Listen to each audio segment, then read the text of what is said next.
और इस वक्त की बड़ी खबर, आज गुजरात विधानसभा चुनाव की तारीखों का ऐलान हो सकता है। आज दोपहर 12 बजे प्रेस कॉन्फ्रेंस होगी चुनाव आयोग की। 2 चरण में चुनाव संभव है। 8 दिसंबर को हिमाचल के साथ ही नतीजे भी आ सकते हैं। तो ये बड़ी खबर गुजरात विधानसभा चुनाव से जुड़ी, जहां चुनाव तारीखों का ऐलान आज संभव है। आपको बता दें कि आज दोपहर 12 बजे चुनाव आयोग प्रेस कॉन्फ्रेंस करने वाला है और 2 चरण में यह चुनाव संभव है। 8 दिसंबर को हिमाचल के साथ ही नतीजे भी आने की संभावना है।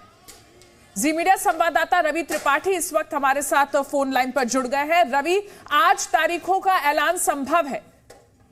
बिल्कुल संभव नहीं, मुमकिन है।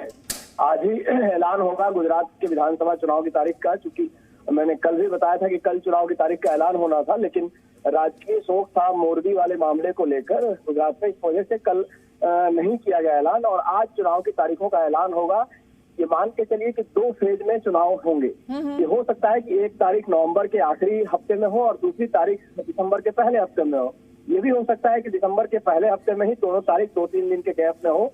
लेकिन ये मान के चलिए कि 4 तारीख से पहले, यानी 4 दिसंबर से पहले मतदान का प्रक्रिया पूरी हो जाएगी और मतगणना एक ही साथ यानी 8 दिसंबर को हिमाचल के साथ की जाएगी। क्योंकि 4 से 8 के बीच का गैप इसलिए चाहिए कि अगर कहीं रिकाउंटिंग की जरूरत पड़ती है तो 1 से 2 दिन में रिकाउंटिंग कराने, रीवोटिंग कराने की जरूरत पड़ती है, तो वोटिंग करा लेनी पड़ती है। तो उसके लिए आपको 4 दिन का गैप चाहिए। इसलिए हम मान के चल रहे हैं कि 4 दिसंबर से पहले चुनाव की प्रक्रिया पूरी हो जाएगी और काउंटिंग जो है 8 दिसंबर को हिमाचल के साथ, हिमाचल और गुजरात की काउंटिंग एक साथ होगी। जी रवि, और जिस तरीके से हिमाचल प्रदेश में तारीखों का ऐलान हुआ, उसके बाद आज गुजरात के चुनाव की तारीखों का ऐलान होगा। दोनों ही राज्यों के चुनावों पर हर किसी की नजर है। दोनों ही महत्वपूर्ण राज्य हैं। बिल्कुल सही कहा आपने कि दोनों ही महत्वपूर्ण राज्य हैं और दोनों में बीजेपी की सरकार है। बीजेपी के लिए इम्पोर्टेंट ये है कि एक दोनों जगह आपको सरकार बचानी है, चाहे हिमाचल हो चाहे गुजरात हो। हिमाचल में आपको एक ट्रेडिशन तोड़ना है जो कि हर 5 साल पे सरकार बदलती है, जो कि लंबे समय चला है। हिमाचल का इतिहास देखें तो हर 5 साल पे वहाँ सरकार बदलती है, एक बार बीजेपी एक बार कांग्रेस। तो क्या बीजेपी इस बार इस ट्रेडिशन को, जैसे उत्तराखंड में बीजेपी ने ट्रेडिशन तोड़ा है, उत्तर प्रदेश में ट्रेडिशन को तोड़ा है, कई राज्यों में बीजेपी ने ट्रेडिशन को तोड़ा है, तो क्या हिमाचल प्रदेश में भी उस ट्रेडिशन को तोड़ने में बीजेपी कामयाब रहेगी? पहली चीज ये। और दूसरा, गुजरात में आपने 2017 में अगर चुनाव देखा होगा तो बहुत क्लोज कंटेस्ट हुआ था। कांग्रेस ने कड़ी टक्कर उस वक्त दी थी रवि, और बीजेपी के लिए उस वक्त सरकार बनाना बहुत आसान नहीं रहा था, कांटे की टक्कर थी। बिल्कुल सही कहा आपने। क्योंकि 99 पहली बार बीजेपी सबसे कम अपने आंकड़े पर पिछले बार आ गई थी। पिछले बार बीजेपी का जो मैक्सिमम आंकड़ा है 127 का है, जो 2002 में नरेंद्र मोदी के रहते हुआ था। उसके बाद से लगातार आप 117 पर आए, 116, 115 और 99 पर आ गए। तो सबसे बढ़िया परफॉर्मेंस अगर पिछले 27 साल में देखा जाए कांग्रेस का, तो पिछले चुनाव में था।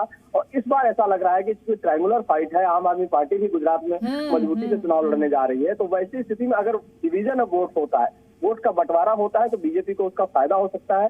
बीजेपी के जो लोग हैं उनका मानना यह है कि इस बार बीजेपी अपना सबसे बेहतर परफॉर्मेंस करने वाली है, यानी 127 का आंकड़ा पार कर सकती है। लेकिन कांग्रेस के लोग का दावा यह है कि कांग्रेस का अपना एक वोट बैंक है गुजरात में, जो आपको रूरल वोट बैंक है, चाहे जो उनका ट्राइबल वोट बैंक है, उसमें अभी भी बीजेपी नहीं घुस पाई है। तो कहीं ना कहीं कांग्रेस अंडर करेंट की तरह काम कर रही है, धीरे धीरे डोर टू डोर कैंपेन के तहत काम कर रही है।